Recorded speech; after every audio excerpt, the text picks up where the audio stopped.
Assalamualaikum warahmatullahi wabarakatuh. Pada kali ini saya akan menjelaskan tentang resume manajemen ASN. Saat ini kondisi manajemen ASN khususnya di pelayanan sektor publik belum sepenuhnya berkualitas dan memuaskan publik karena masih lemahnya birokrasi dan terjadinya kesenjangan antara manajemen kepegawaian dan manajemen SDM, sehingga dibutuhkanlah sebuah terobosan atau inovasi pelayanan di sektor publik yang berkualitas agar bisa menjadi ASN yang profesional dan berkarakter dengan birokrasi berkelas modern. Pada resume yang ke-1 ini kita akan membahas kedudukan, peran, hak, dan kewajiban serta kode etik ASN. Manajemen pengelolaan ASN berfungsi untuk menghasilkan pegawai ASN yang profesional, memiliki nilai dasar, etika profesi, bebas dari intervensi politik, bersih dari praktek korupsi, kolusi, dan nepotisme. Selanjutnya, kedudukan ASN. Aparatur sipil negara terbagi menjadi dua. Yang pertama PNS, pegawai negeri sipil. Yang kedua P3K, pegawai pemerintah dengan perjanjian kerja.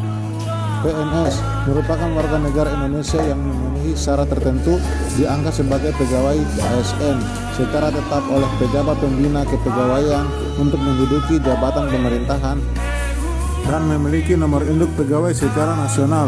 Selanjutnya P3K, pegawai pemerintah dengan perjanjian kerja, warga negara Indonesia yang memenuhi syarat tertentu yang diangkat berdasarkan perjanjian kerja untuk jangka waktu tertentu dalam rangka melaksanakan tugas pemerintahan sesuai dengan kebutuhan instansi pemerintah dan ketentuan perundang-undangan. Selanjutnya, peran ASN. ASN memiliki fungsi dan tugas 3. Yang pertama, sebagai pelaksana kebijakan publik. Yang kedua, sebagai pelayan publik. Yang ketiga, perekat dan pemersatu bangsa. Berikutnya, hak ASN. ASN mendapatkan hak 6. Pertama, gaji. Kedua, tunjangan. Ketiga, perlindungan. Keempat, pengembangan kompetensi. Kelima, jaminan pensiun dan hari tua. Keenam, cuti. Berikutnya, kewajiban ASN. Ada 8 kewajiban ASN. Yang pertama, setia dan taat pada Pancasila, UUD 45 dan NKRI. Yang kedua, menjaga persatuan dan kesatuan bangsa. Yang ketiga, melaksanakan kebijakan yang dirumuskan pejabat pemerintah yang berwenang. Yang keempat, menjadi ketentuan perundang-undangan. Yang kelima, melaksanakan tugas kedinasan dengan penuh pengabdian, kejujuran, kesadaran, dan tanggung jawab.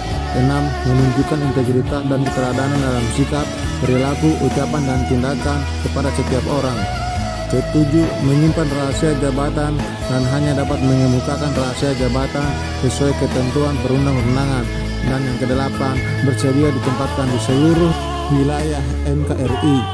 Berikutnya, kode etik ASN. Ada 12 kode etik ASN. Pada kesempatan ini saya hanya akan membacakan 3 kode etik. Di antaranya, yang pertama, melaksanakan tugasnya dengan jujur, bertanggung jawab, dan berintegritas tinggi. Yang kedua, melayani dengan sikap hormat, sopan, dan tanpa tekanan. Adapun kode etik yang ketiga adalah melaksanakan tugasnya sesuai dengan ketentuan peraturan perundang-undangan.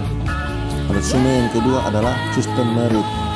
Sistem merit adalah kebijakan dan manajemen ASN yang berdasarkan pada kualifikasi, kompetensi, dan kinerja secara adil dan wajar dengan tanpa membedakan latar belakang politik, ras, warna kulit, agama, asal-usul, jenis kelamin, status pernikahan, umur, atau kondisi kecacatan. Tentunya, pemberlakuan sistem merit memiliki manfaat bukan hanya bagi organisasi, melainkan juga bermanfaat bagi pegawai. Kelembagaan dan jaminan sistem merit dalam pengelolaan ASN ditangani oleh Komisi ASN dan Kemenpan RB sesuai dengan kewenangan masing-masing.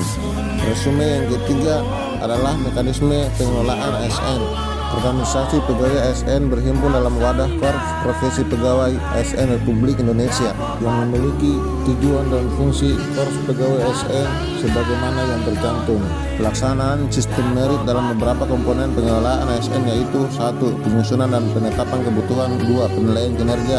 3. Pengembangan kompetensi, promosi, mutasi, dan penghargaan. Sekian yang dapat saya sampaikan. Terima kasih banyak atas kesempatannya. Wassalamualaikum warahmatullahi wabarakatuh.